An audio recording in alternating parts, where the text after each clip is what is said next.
नमस्कार दोस्तों। सेबी का नया कंसल्टेशन पेपर आया है 7 अगस्त 2025 को। और अगर आप इन्वेस्टमेंट एडवाइजर या आरए हैं या बनना चाहते हैं तो इस वीडियो को मिस मत करिए। सेबी ने 8 बड़े बदलाव का प्रस्ताव रखा है जो आपकी लाइसेंसिंग यानी रजिस्ट्रेशन और ऑपरेशन को आसान बना सकते हैं। ये बदलाव कानून के दायरे में रहकर आपको कम डॉक्यूमेंटेशन में रजिस्ट्रेशन दिलवाएंगे, कंप्लायंस बर्डन घटाएंगे और सबसे इंपॉर्टेंट नए प्रोफेशनल के लिए एंट्री आसान बनाएंगे, यानी क्वालिफिकेशन क्राइटेरिया जो बहुत सिंपल कर देने का प्रस्ताव है। तो चलिए आज लीगल कमेंट्री की इस खास वीडियो में इन 8 प्रपोजल्स की डिटेल में चर्चा करते हैं आपकी सरल भाषा में। तो दोस्तों पहला प्रपोजल क्या है? पहला प्रपोजल है आईएआरए अपने पुराने परफॉर्मेंस डेटा यानी कि अपने ट्रैक रिकॉर्ड को क्लाइंट से शेयर नहीं कर सकते थे। अब प्रस्ताव है सीए या सीएस से सर्टिफाई पास परफॉर्मेंस डेटा को क्लाइंट की स्पेसिफिक रिक्वेस्ट पर शेयर किया जा सकेगा। और याद रखें सिर्फ वन ऑन वन कम्युनिकेशन में ही ये डेटा शेयर किया जाएगा, ना कि वेबसाइट या पब्लिक प्लेटफॉर्म पर। तो यानी अगर अपना कॉल्स का पास रिकॉर्ड सीए और सीएस से वेरीफाई करवा लेते हैं तो क्लाइंट की रिक्वेस्ट से उसको शेयर कर सकेंगे। ये बहुत ही इंपॉर्टेंट पॉइंट है दोस्तों, क्योंकि ये एक अनोखा प्रोफेशन है आईएआरए जिसमें आप अपनी पास्ट परफॉर्मेंस के बारे में नहीं बता सकते हैं। जरा इस बात को समझिए, आप एक मिठाई की दुकान पे जाते हैं और दुकानदार आपको कहता है कि आप मिठाई चेक करके नहीं देख सकते हैं, आपको पहले खरीदना होगा और फिर आप समझेंगे वो ठीक है या ठीक नहीं है। तो आरएआईए अपनी पुरानी कॉल्स के बारे में नहीं बता सकता है अभी तक। ये हमारा पूरा डिस्कशन कंसल्टेशन पेपर पे है दोस्तों, तो इस बात को याद रखें कि ये सिर्फ प्रस्ताव है, लेकिन ये बहुत अच्छा प्रस्ताव है। आरए और आईए सीए और सीएस से अपने पास परफॉर्मेंस को वेरीफाई करवा के क्लाइंट को शेयर कर सकते हैं। और हाँ, आपको एक डिस्क्लेमर देना होगा जो आप अपनी स्क्रीन पर देख सकते हैं। यहाँ पर मैं आपको एक बोनस टिप देना चाहूंगा। अगर आपके पास पुराना सॉलिड ट्रैक रिकॉर्ड है तो अब उसे इथिकल तरीके से दिखाने का मौका है, लीगल तरीके से। अब हम दूसरा प्रस्ताव पे चर्चा करते हैं, सेकंड ओपिनियन लेना जो इन्वेस्टमेंट एडवाइजरी फीस पर लागू होता है। क्या आप किसी डिस्ट्रीब्यूटर के जरिए लिए गए म्यूचुअल फंड पर दूसरे एडवाइजर से राय ले सकते हैं? अब तक इसका आंसर ना था। अब सेबी ने कहा है अब एडवाइजर क्लाइंट्स को सेकंड ओपिनियन दे सकता है और एयू बेस यानी असेट अंडर एडवाइजरी के बेस पर 2.5% तक फीस ले सकता है, मगर एक शर्त है, क्लाइंट से एनुअल रिटन कंसेंट लेना होगा। यहाँ पर मैं आपको एक बोनस टिप देना चाहूंगा, ड्यूअल कमीशन से बचें, क्लाइंट को पूरी ट्रांसपेरेंसी से समझाएं कि वो डिस्ट्रीब्यूटर प्लस एडवाइजर दोनों को भुगतान कर रहा है। अब हम तीसरे पॉइंट की बात करते हैं, इंडिविजुअल से नॉन इंडिविजुअल आईए बनने की समय सीमा बढ़ गई है।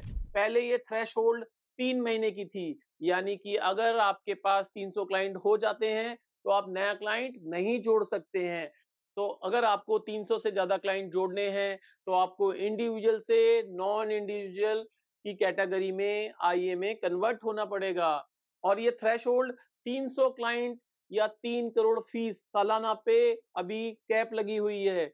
अब नए प्रपोजल में आपको 3 महीने में अप्रूवल लेना होगा और इन 3 महीने में आप नए क्लाइंट ले सकते हैं और अगले 3 महीने में आप इंडिविजुअल के क्लाइंट्स नॉन इंडिविजुअल में ट्रांजिशन कर सकते हैं। दोस्तों मैं आपको बोनस टिप देना चाहूंगा, तो अब आपको 6 महीने का पूरा समय मिल जाता है, यानी इंडिविजुअल से नॉन इंडिविजुअल आईए बनने के लिए 3 मंथ्स प्लस 3 मंथ्स की कुल छूट मिल जाती है, मतलब पूरे 6 महीने की राहत, ताकि आप आराम से अपने बिजनेस को शिफ्ट कर सकें। दोस्तों जो चौथा प्रपोजल है वो आईए और आरए दोनों के लिए, जो प्रूफ ऑफ एड्रेस की जरूरत है उसको खत्म किया जा रहा है। अभी डायरेक्टर्स, ऑफिसर्स, पार्टनर सबको अपना वैलिड एड्रेस प्रूफ देना होता है। अब सेबी के द्वारा ये प्रस्ताव है कि एक डिक्लेरेशन देना काफी होगा, लेकिन याद रखें आईडी प्रूफ आपसे अभी भी मांगा जा सकता है। सेबी ने कहा है फिजिकल ऑफिस अब जरूरी नहीं है, डिजिटल प्रेजेंस ही काफी है।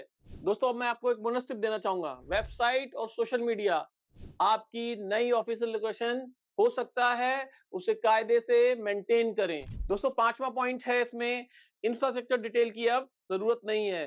पहले ऑफिस की कुर्सी, कंप्यूटर, सॉफ्टवेयर, टेबल सब कुछ गिनवाना पड़ता था।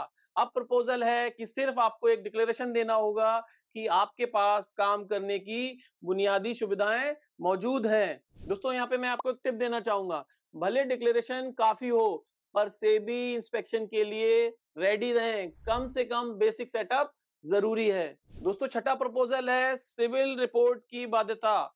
आईए के लिए ये जरूरी था कि वो सिविल रिपोर्ट लगाए। अगर आईए के रजिस्ट्रेशन के लिए आप जाते हैं तो आपसे रजिस्ट्रेशन के दौरान सिविल रिपोर्ट मांगी जाती है। अब सेबी कह रहा है एग्जिस्टिंग ड्यू डिलिजेंस और डिक्लेरेशन काफी है, सिविल रिपोर्ट देना अब जरूरी नहीं होगा।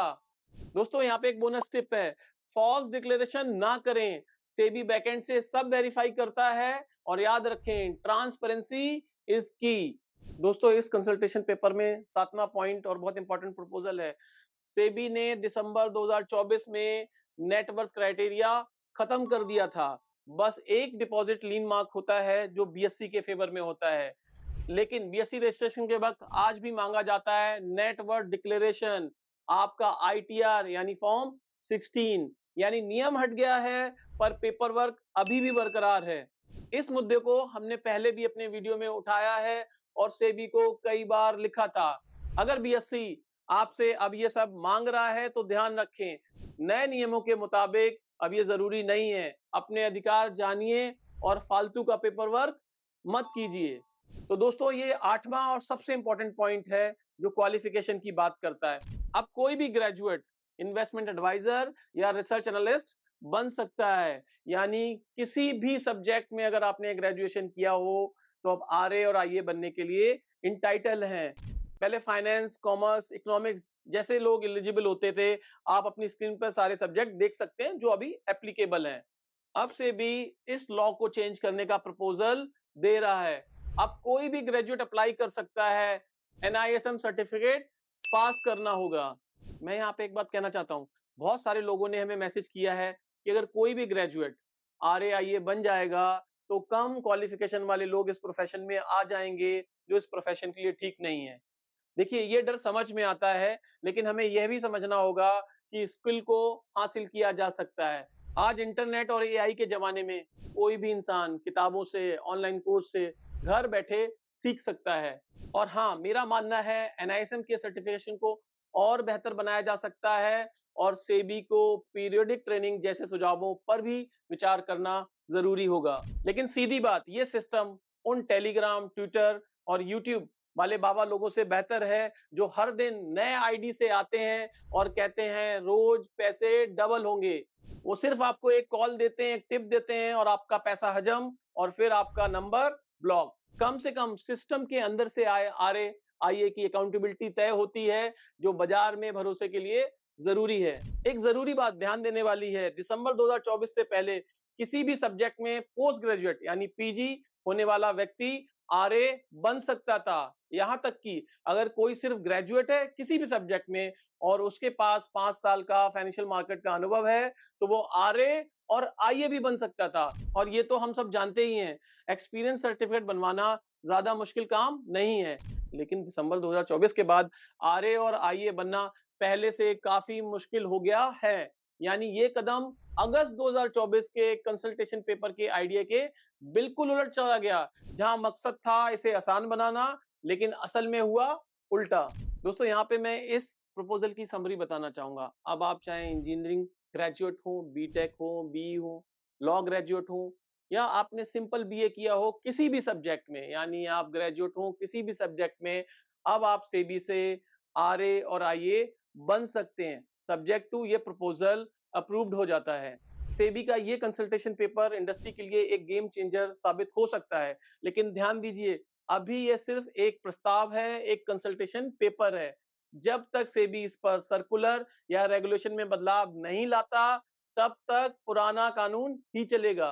फिर भी मैं ये जरूर कहूंगा, पहली बार सेबी ने एक ऐसा ठोस और सराहनीय प्रस्ताव रखा है जो असली मायनों में ईज ऑफ डूइंग बिजनेस की दिशा में एक बहुत बड़ा कदम है। और हाँ, हम लगातार सेबी को लिखते रहते हैं, आपकी चिंताओं को, आपके सुझावों को, आपके सवालों को उठाते रहते हैं ताकि सेबी तक आपकी आवाज पहुंच सके। अब आपकी बारी है, 28 अगस्त से पहले सेबी को अपनी इस विषय पर राय दें। नमस्कार।